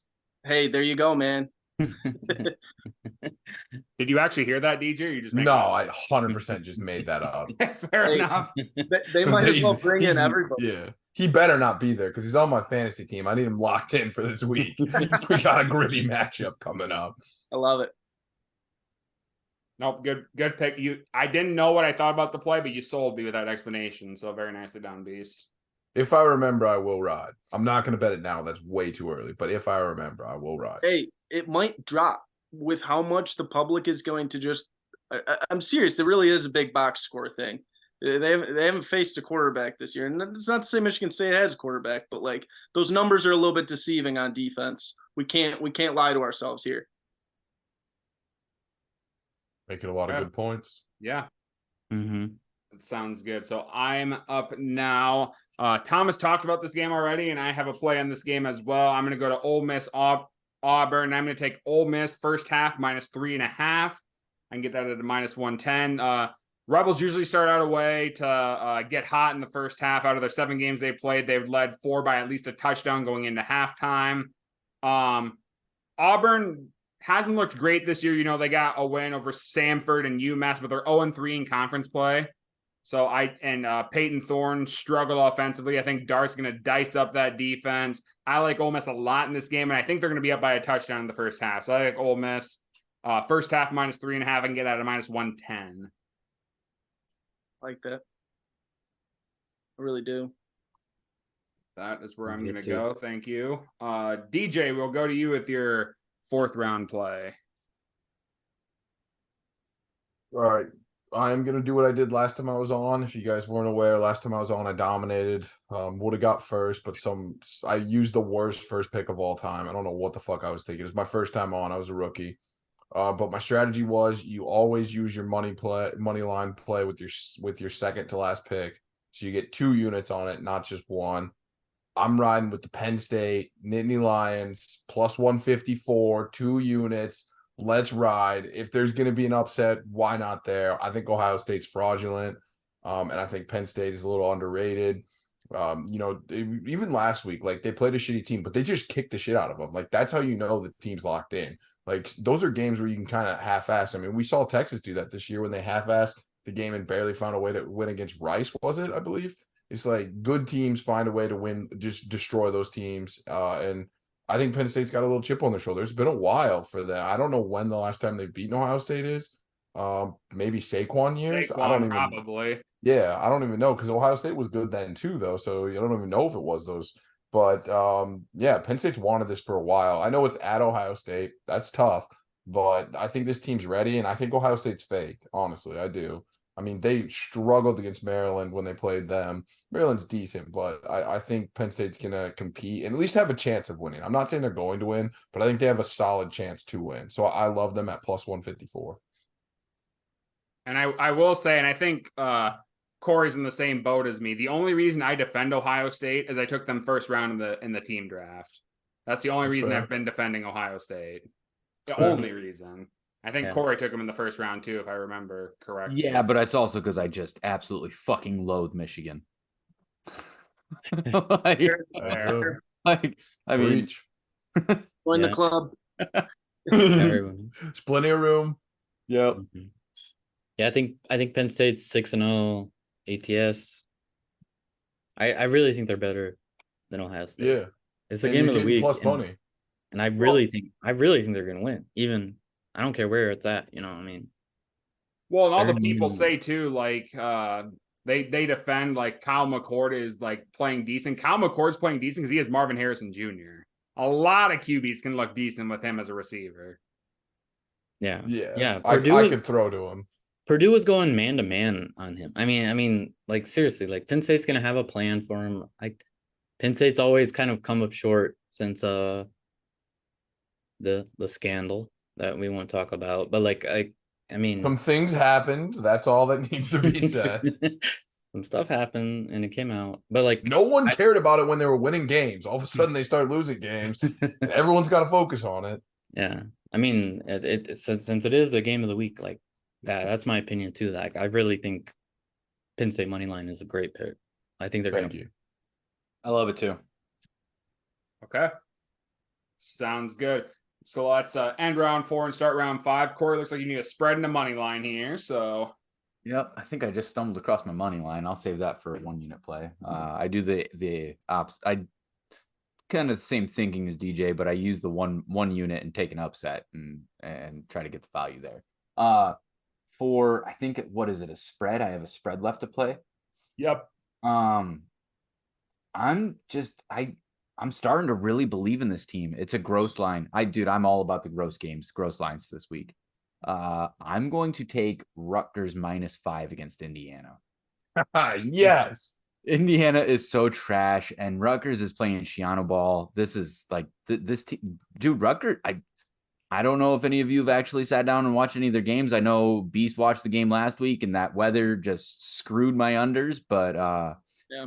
Rutgers looks solid, dude. Like the quarterback manages the game really well. He's not he's not prolific with his arm, but he does a good job managing it. They run the ball really well. I mean, this is shades of old Rutgers with Shiano, and I just do not believe in Indiana. Their defense is atrocious. I think Rutgers wins by a touchdown. That's a great Indiana pick. stinks. So yeah, I like Yeah, that. Indiana's trash. You're I hate not. to say that I like it. Yeah. No, go I ahead, hate go to ahead. say that I like it just because MSU is kind of reeling after that one last week, but Rutgers showed a lot of fight in that game, and you really can't say that Rutgers they're solid. Like I shouldn't say like they're not some top 25 team, but like I'd say they're in the upper half of the Big Ten right now. Dude, they'd compete for the West. They probably would. Oh, for sure. They would win the For West. sure. Yep. Yeah. Corey, I'm gonna throw my challenge flag so it doesn't look like I'm mushing you. 96% of the public is betting Rutgers. That's the only reason why I didn't have Rutgers as my spread. So I'm just challenging that play merely for the fact that it's such a public play. How does this challenging work? If they lose, do you like? Do you No, get not it's a point? just you disagree with it, so you throw. Oh, you don't. You guys don't keep track of it? Oh, we should. That's a good point. We Oh, should do fuck, Kyle. What The hold on. hell? So that's the percentage of bets. What's the percentage of money? I don't have pro, so I couldn't tell you. Well, if any of you guys Get that's PG to look it up. I am far more interested in the percentage of money than I am the percentage of plays when it comes to that type of mindset. And I'm gonna trust my eyes on this. And I've watched a couple different Rutgers games. I think they're a decent team. I think they're Yeah, good. I love the play. I really do. But when I saw that 96% of the public is betting Rutgers, I immediately took it off my card. But I love the play. I was gonna play it myself. I will add the fact that they're only -5 and that many people are on them is a little alarming. Makes me think, what am I missing? But it's one of those where it might just be so easy that you just got to take it. Well, I mean, Mm. here's the Because when thing. you Indiana's you giving up describe it. 160 rushing yards a game. It's not like Indiana can stop the run. I mean, everybody's running on Indiana, and that's what Rutgers wants to do. So I just don't. And Rutgers is home, right? No, it's at Indiana, but it is. it's a morning kickoff. It's not a night. That's not a home environment you're worried No. about. Man. No, No. not at all. Not No. at all. I honestly think the only team that struggles at Indiana is Ohio State for whatever ungodly reason. When it's an 11 a.m. kickoff in Bloomington, Ohio State just underperforms, but nobody else really has that issue. True. Iowa. Yeah. Iowa has struggled at Indiana several times. Iowa struggles with everybody, bro. Has Nebraska ever gone to Indiana? Yeah. Yeah. The last time we played there, we beat them. Oh, wow. We haven't lost. One of I the few wins. I think Indiana, Maryland, and Rutgers are the only teams we haven't lost against in the Big Ten. Mm. I like your pick though. Like Rutgers has like 4 or 5 guys on their defense that are going to go to the NFL. Mhm. Yeah. Yeah, Their it's a great pick. best defender got a targeting, but he was like right at the end of the first half. So I think he gets to play the entire game. Yeah, I think they by the end of the game they're pushing Indiana around personally. I like it. I might alt that bitch. 13.5. That sounds good to me. Yeah. All right. All right, and then let's go to the 5th round. yeah, for my last one, I'm gonna take a money line. I'm trying a strategy this week because this 5th round money line plays haven't gone very well with me. I've only hit one, and it was that BYU one. And BYU actually fits the mindset that I'm going with, but I'm not taking that one. I'm gonna start looking at like home dogs at night. And I'm looking and I see Miami against Clemson at home at night. And I feel like this is a good zig overreaction to Vegas while everybody else zags after the debacle that is the Miami Hurricane. It's at +4, but the money line is +154 for the home underdog at night. So I'll take Miami, Florida. I love home underdogs. Dude, especially night games. Oh, got the crowd rolling. Miami's popping. Everyone's on coke. Oh, it's gonna be going well. Yeah, BYU would have been a good pick too. Yeah, that was the other one on there that I liked. Yeah, I don't know if anybody has that still. But BYU +4.5. Texas Tech. Get it up. All right. Very good, Corey. That'll complete your card. DG, looks like you need a spread here. Yeah, Thomas stole mine, so I had to zig when everyone was zagging, aka find another one. I'm just gonna go with one that seems weird to me. No research, just one that when I saw it, it didn't make sense. We have Florida State as a -14 favorite against Duke. I'm not saying Duke's good, but 14 seems like a lot of points. So I know what you guys are thinking. Oh, he's betting Duke +14. Wrongo. We are taking Florida State because Vegas is telling us to bet Florida State. Why would they open up at 13.5, immediately jump up to 14.5? If they weren't going to blow them out. I think Duke's good. I think Duke's grown a lot. They've become more than a basketball school, which is awesome. But why are they minus 14 and 14? That just seems like a lot to me. It doesn't make any sense. I think it should be under 14. That's all I think. And it's not. So I'm going to go Florida State here. Just vibes. Just why is Vegas doing this? And again, no reasoning whatsoever. That's why I'm only using a unit on it. And again, someone stole my East Carolina pick. I think Riley Leonard's out for this game, so I think that's a big reason for the big spread. He was The out Duke last quarterback? week. He was out last week, and they kind of dominated. I mean, they won 24-3 or something like that. Yeah, I guess. Whoever Yeah, they Duke's got. quarterback. Whoever that guy is, he seems all right. Yeah, shout out backup quarterback at Duke. Well, it's not going to go well for him this week. Yeah. Okay. Sounds good. Good pick, DJ. All right, so I'm up now with a 5th round pick. I need a team total, and I think you guys could tell me what team total I'm about to take.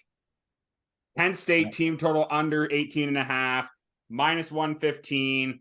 Unless someone takes this pick away from me, I think every week this is going to be my pick.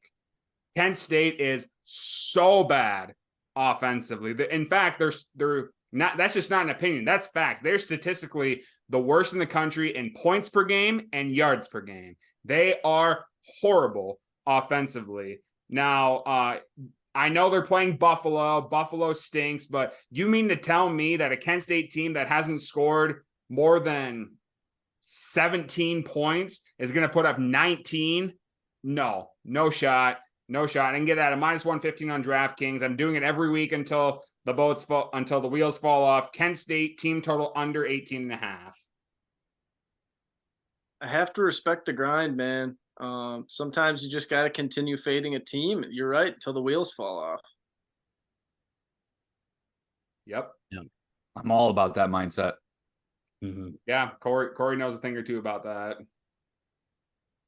All right, sounds good. Beast, we'll go to you with your 5th round play. Looks like you need a first half play. Yep. So we're gonna go University of Central Florida first half plus 10.5 at OU. Line on that is minus 110.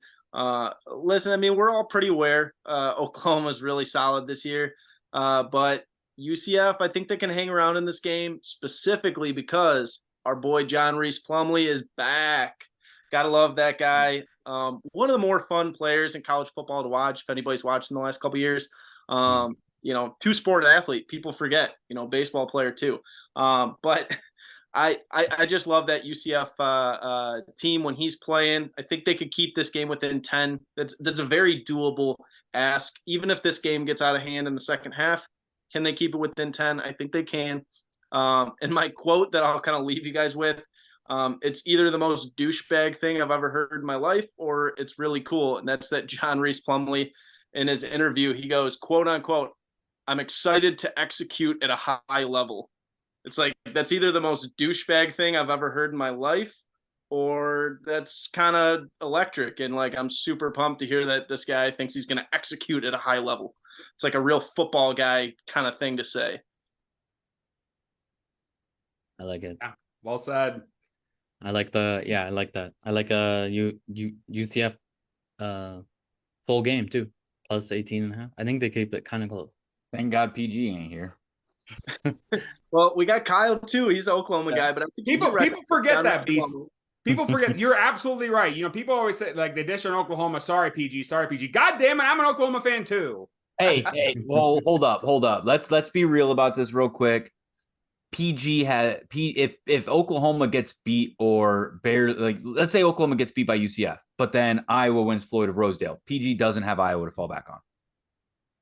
So you're gonna initially think about the person that like loses their whole weekend doesn't have a consolation type thing. You're making an argument here though that I like Iowa more than I like Oklahoma when that's not at all. Never said that. It's about where you live, though. You live in Iowa. He lives in Oklahoma. All of the news around his week is based on Oklahoma. All of your news is primarily based around Iowa. And you could love them equally, but you're only 50% devastated. Yeah, that's facts. Okay, I can live. He's got with the that. home turf on you, Kyle. He's got home turf. There's nothing you can do about it. He's got home turf. I like that. I'm not. There was zero negative towards you in what I'm No, saying. I know, but I'm slowly but surely starting to lose invitations for DJ to come on the show. Is what I'm starting to realize. I was purely insulting there. There was no love there. No, and believe me, there will be shots fired at you before the show's over. I respect that. I respect it. If I'm gonna dish it, I got Bill take it. Thomas, Mr. Irrelevant, looks like you need a team total. Oh no, you got a team total. I'm sorry. Over under, right? You need a regular over under. Yes. I'm gonna go. Nobody's taking Navy Air Force. Over under. No. Okay. We mentioned it. They both suck at passing. They don't want to pass. They want to run. I think it's 36.5. I think it'll be like 24-7 Air Force. So I'm gonna go the under at 36.5. The Academy's name. Yeah. No. Academy school unders. I respect it. Yeah, I'm not super hyped about it. Like, yeah, but all the other ones I'm looking at, like, I'm just gonna go with that one. Yeah. Okay. Yep, that sounds good. All right, gentlemen, I'll go through the teams really quick. We'll get to honorable mentions and then do upsets and locks here. Corey, Illinois team total under 20.5 at a -130. Nebraska Northwestern first half under 20.5 at a -112. Army LSU over 57.5. Rutgers -5. Miami Florida money line at a +154. DJ Wisconsin Illinois under 42. Northwestern team total under 13.5 at a -115. LSU first half LSU first half -17.5 at a -112. Penn State money line at +155. Florida State -14. Kyle, Northern Illinois, Eastern Michigan under 45.5. Air Force -10. Toledo -102. Toledo money line -102. Ole Miss first half -3.5 at a -110. And as always, Kent State team total under 18.5 at a -115. Beast USC -5. Minnesota Iowa under 32.5. Tulsa money line at a -120. Michigan State team total over 10.5 at a -110. UCF +10.5 at a -110. Thomas Penn State first half +1.5 at a -110. Pittsburgh money line -105. East Carolina -7. Ole Miss team total over 31.5 at a -110, and Air Force Navy under 36.5. So let's go through honorable mentions really quick. Corey, any plays that you had that didn't get taken that you had written down? Indiana team total under 17.5. It was between that and Illinois and the Northwestern ones. Everything I said about the Rutgers -5 applies to Indiana's not scoring 17.5 or over 17.5, 17 points. So the 17 is the absolute max I see them putting down that day. I do like Iowa -3.5 and Florida Rosedale. I just don't have the balls enough to take it in the snake draft just because it's the Floyd of Rosedale. But I do think that they're the better team to the point of winning by 4. I really do. I agree with that. I like that. I think is not. He's not it. DeJean's probably going to get another pick. Maybe he takes to the house. I mean, they're probably winning by 9 points or more. Iowa will not win any game but 9 points the rest of the year. They just did against a much better team. That doesn't matter. I mean, they're gonna win. They'll win by like 3. I mean, Wisconsin's much better than Minnesota. So that's a game though. Okay, well, here I got a little bit more faith in your school than you do. And then I think a little bit of an overreaction. I just again didn't have the balls to do it, but I might throw it in on the contest. Washington State got shellacked last week, so I think there's a bit of an overreaction here, and they're sitting plus 19.5. I have a question mark next to that. Did somebody get hurt that I need to know about, or is this just a pure overreaction? I thought I saw Ward might have got hurt, but I don't know that for a fact. Like, I mean, unless it's a starting quarterback that was their entire offense getting hurt, I still don't. I mean, I know Oregon's really good, but Oregon's coming off that emotional loss in a big time rivalry game. So I think that's a bit of an overreaction. So I kind of like Washington State to cover that big spread. Okay, sounds good. DJ, any plays you had that you had written down that didn't get taken? I have one, but I'm using it for my lock of the week. Yep, you can save it then. Yeah, we'll save it. Eastern Carolina was a really good one. Someone stole that. Great pick by them, whoever that was. That was me.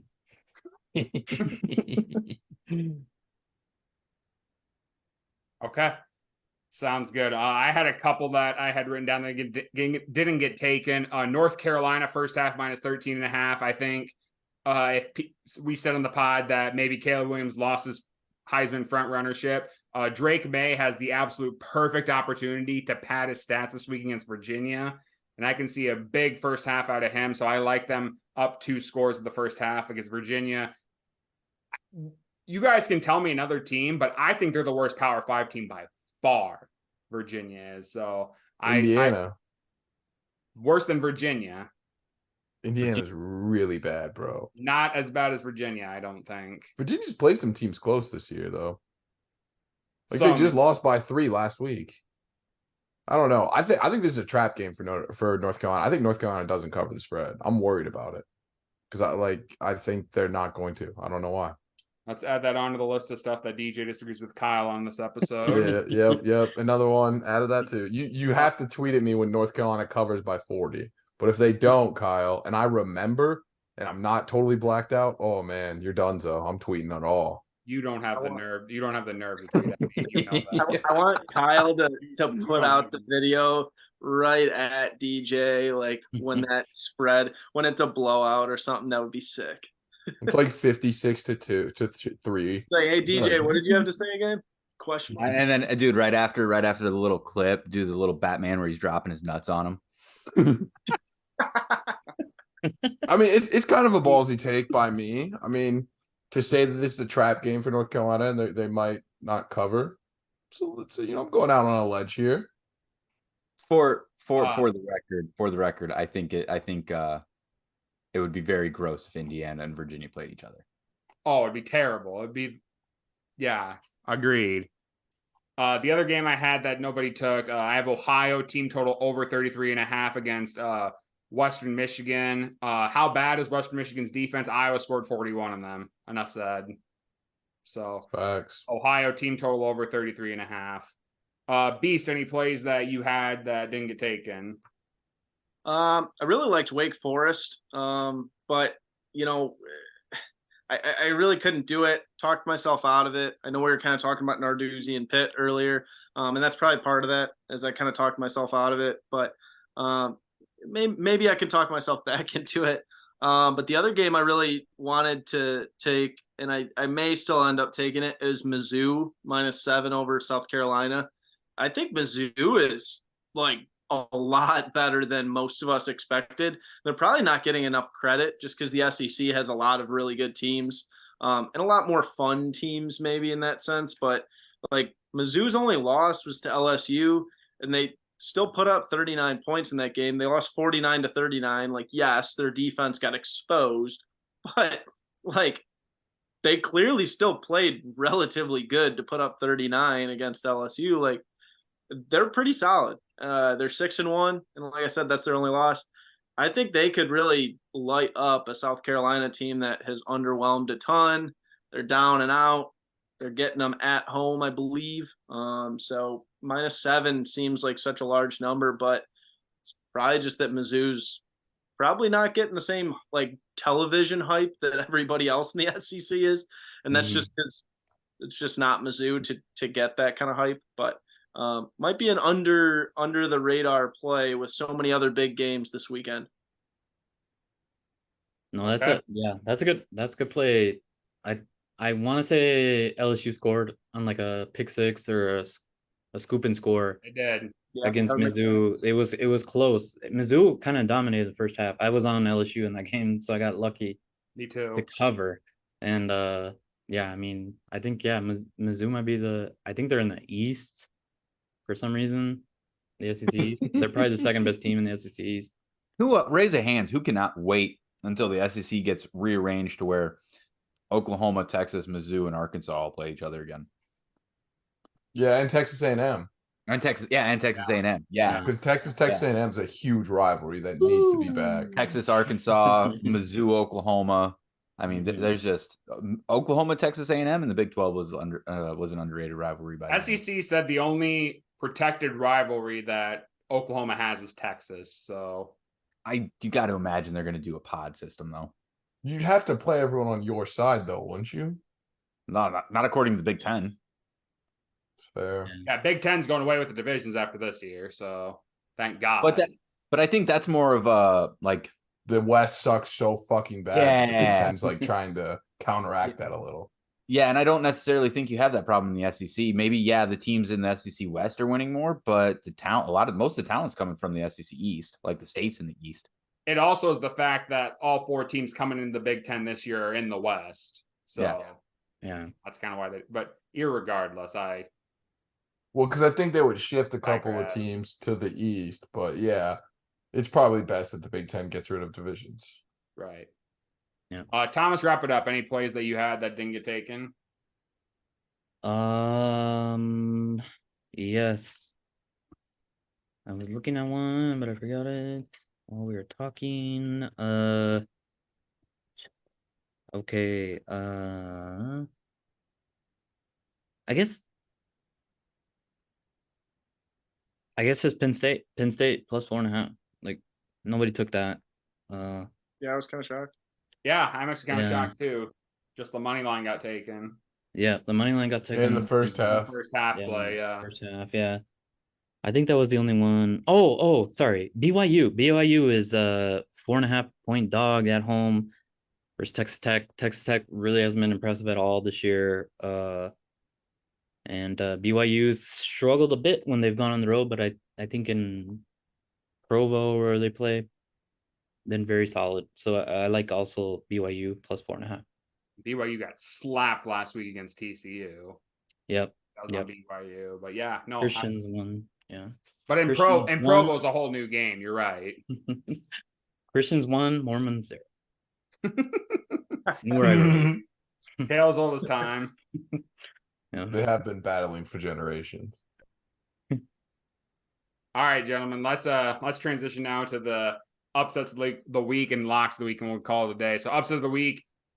How it works is you have to find an underdog of at least 7 points, and they have to win straight up to get a win. Absolutely phenomenal upset of the week last week. We had of our 5 panelists, and Thomas wasn't here, but Thomas also gave an upset of the week. Out of all 6 upsets of the week given, 5 of them hit.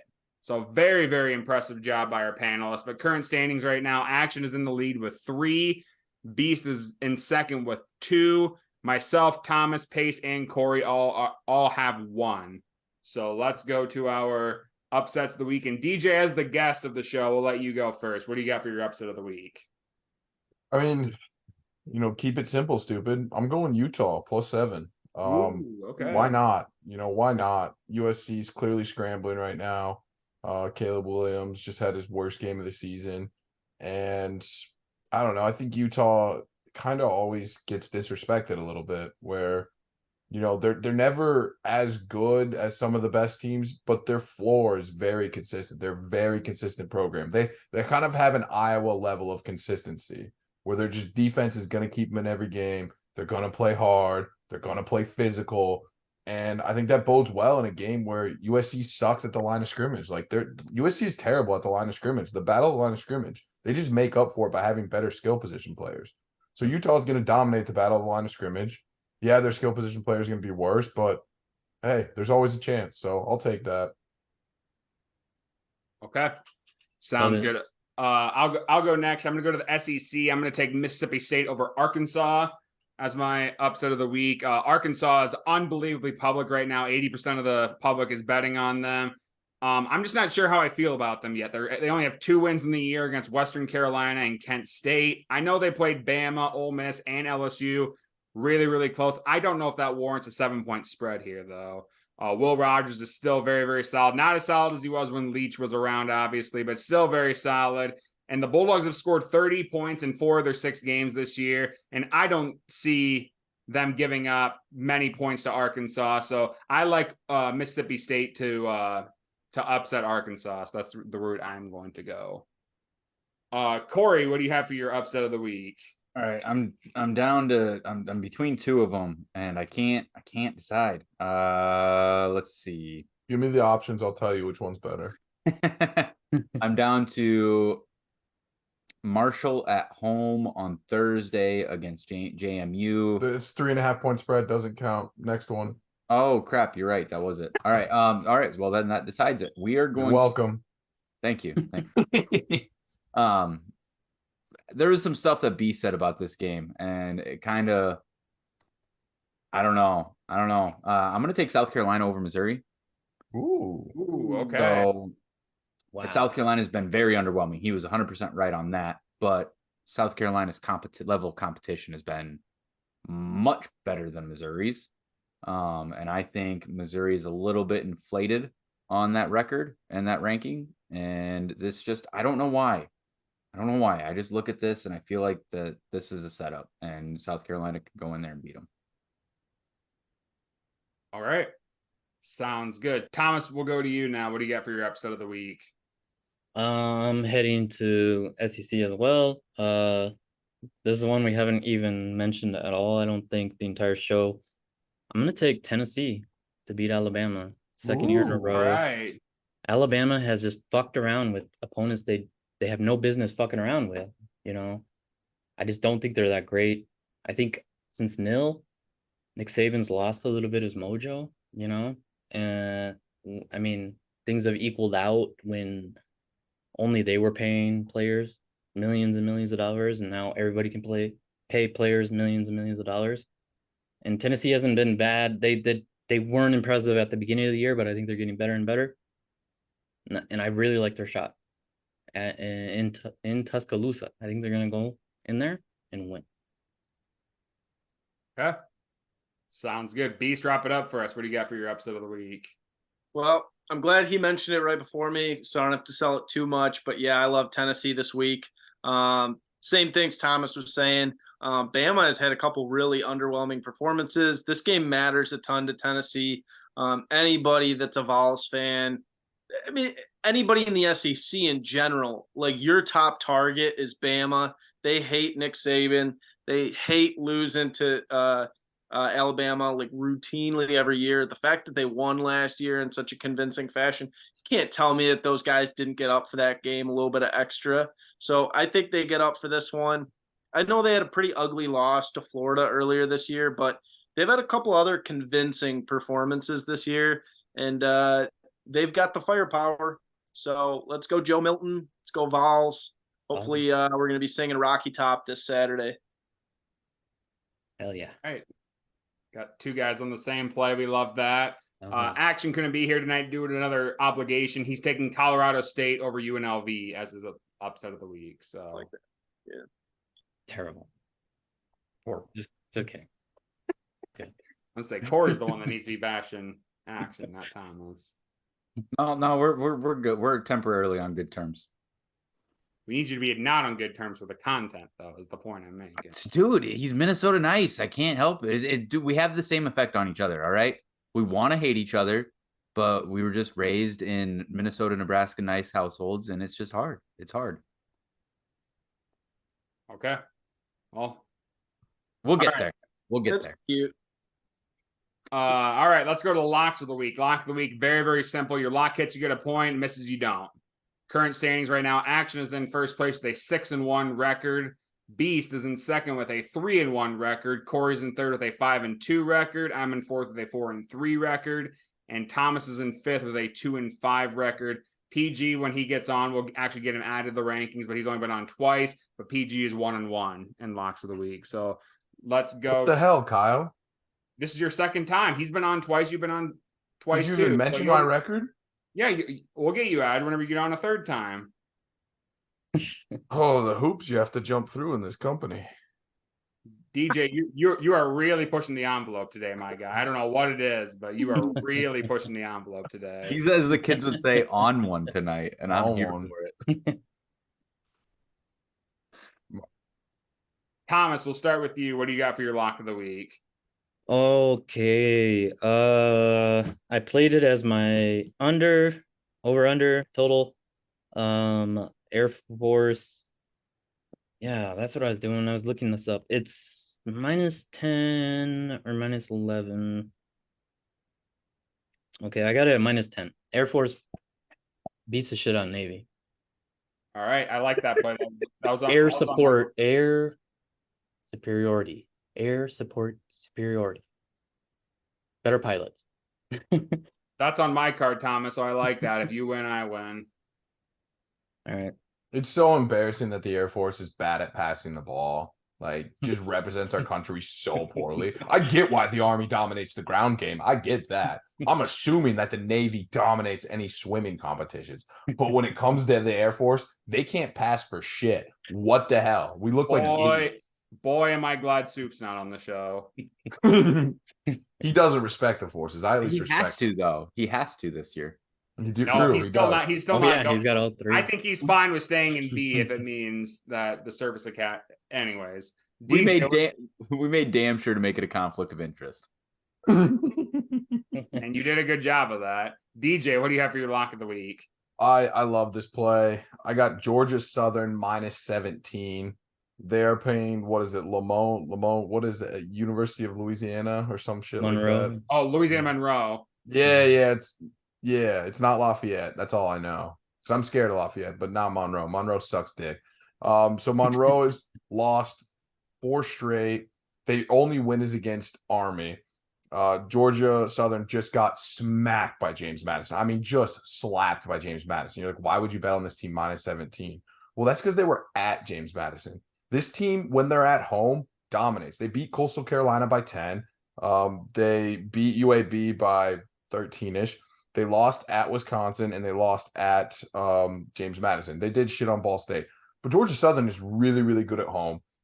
Monroe is terrible. Louisiana Monroe is just trash. I mean, this is a bad spot for them. It's a night game, I believe. Oh, no, it's not. It's an afternoon game, so the boys are going to be buzzing. Still alive. I think Georgia Southern slaps them. I love them -17 here. They win by 21 plus. Easy. Wow. Okay. Yeah. In the Yep, week. that atmosphere is going to be lit there. Yeah. Oh, they love Georgia Southern football there, especially after losing James Madison. But I'm telling you, Georgia Southern at home, they're a different team. And Monroe on the road, Monroe just in general, terrible. I mean, come on. Sunbelt enthusiast DJ Luke. Yep. I love the Sun Belt. I live for the Sun Belt. It's the best non-Power 5, best Group of 5 conference. Not even close. Okay, sounds good. So I'll go now. I liked this pick, but then I told the one person on the network who went to this school and he didn't like this pick. I'm taking West Virginia -3 against Oklahoma State as my lock of the week. Mountaineers, they had a tough loss last week to Houston. Oklahoma State, I think, played kind of the game of the season against Kansas, and I don't see a repeating. I think this is a big hangover game for Oklahoma State, and I hope at the end of the day we're singing Country Roads on the top of our lungs. I get to enjoy a win with our dear friend B-Russ, and I get to cash a ticket. So I'm taking West Virginia -3 as my lock of the week. Yeah, I didn't even rig that one. I was so pissed. I was on West Virginia. I'm still so mad about that game. Still so mad. Corey, what do you have for your lock of the week? We're gonna trust the process, right? 5-2. We didn't get to 5-2 for no reason. We're gonna go with the first round play. We're gonna take Illinois team total under 20.5. All Good right. pick. That's gonna smash under. I mean, they might not combine for 20.5 points, bro. It very well could. Yeah.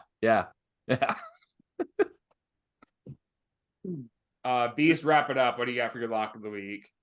All right. All I'm going to say is you guys should be really glad that I didn't really get too bold here and try to sell this as my money line dog of the week. But we're going to take Michigan State plus 24.5. We got to end this show out by giving my guys some love. I get it. People are going to, try to say, oh, man, Michigan.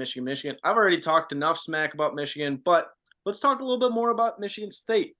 This is still somehow, because it's going to shock a lot of people, it's still a top 60 unit in the country in scoring defense, top 35 in rushing defense. That matters when you're going against Michigan's offense, which is so heavily Blake Corum, Donovan Edwards. So you need to have a decent rushing defense.